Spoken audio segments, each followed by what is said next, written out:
Well, this year's $17 billion operating budget has been approved by City Council. Live pictures this morning of the city, of course, coming in from Chopper 24. The budget, though, does carry an historic 9.5% property tax hike. Motion 1 carries. The vote is 21-5.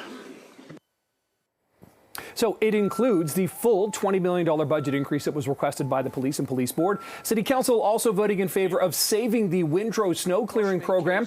Mayor Chow says this budget is the first step in halting the decline of city services. So we're joined now by City Councilor for Ward 17, Don Valley North, also the chair of the Budget Committee, Shelley Carroll. Really appreciate you joining us this morning to talk about this. I know it's been a busy couple of months, really, but I'm sure the last several days have been pretty intense when it comes to the budget here. Let's start with the police budget. How did that come about, that somehow the city and police could come to this agreement? I suppose really the city has come up with the full amount. How did that all play out in the end? Well, two things. The mayor and the chief were able to have a couple of really good constructive conversations. And really a lot of this is, once again, the result of intergovernmental partnership. The federal and provincial government are banding together with municipalities to deal with auto theft. And so we know that's coming. We found in our pockets enough money for an extra class of officers to be ready for that. So we are giving them the money that's in the higher budget, but some of it will come from that auto theft infusion from the other orders of government, because that's one of the reasons that police are really struggling to keep boots on the ground right now, is there's so much going into those investigations. Yeah, we've seen so many auto thefts. I think the number across the country was 105,000 last year, according to that summit that they held in Ottawa. Overall, though, the 9.5% increase, it is big. There's a bit of sticker shock, I think, for a lot of people here. I heard Mayor Chow talking about, for the average Toronto, homeowner, it's about $1 a day kind of a thing here.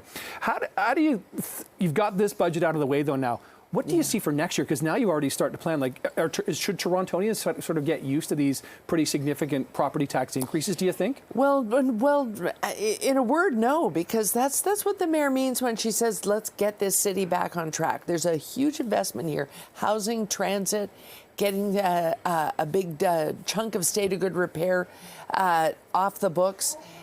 COVID off the books, all of those things are great, but we need to now begin to take that property tax rate down, that increase every year.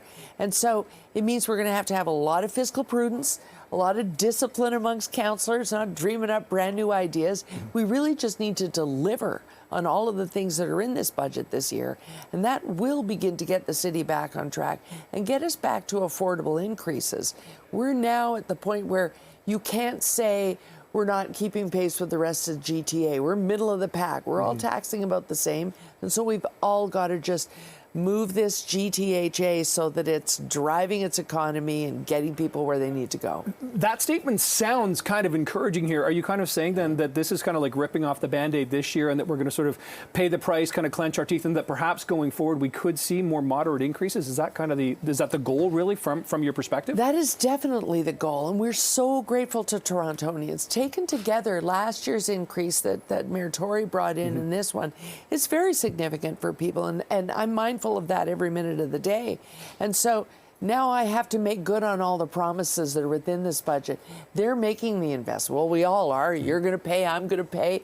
We're making this investment together. Now we got to deliver so that people are glad they made that investment. Okay, it's going to be interesting to watch. Of course, it has passed 21-5. So Budget Chief Shelley Carroll, thanks for joining us this morning. I know we'll have more conversations throughout, but I do appreciate this.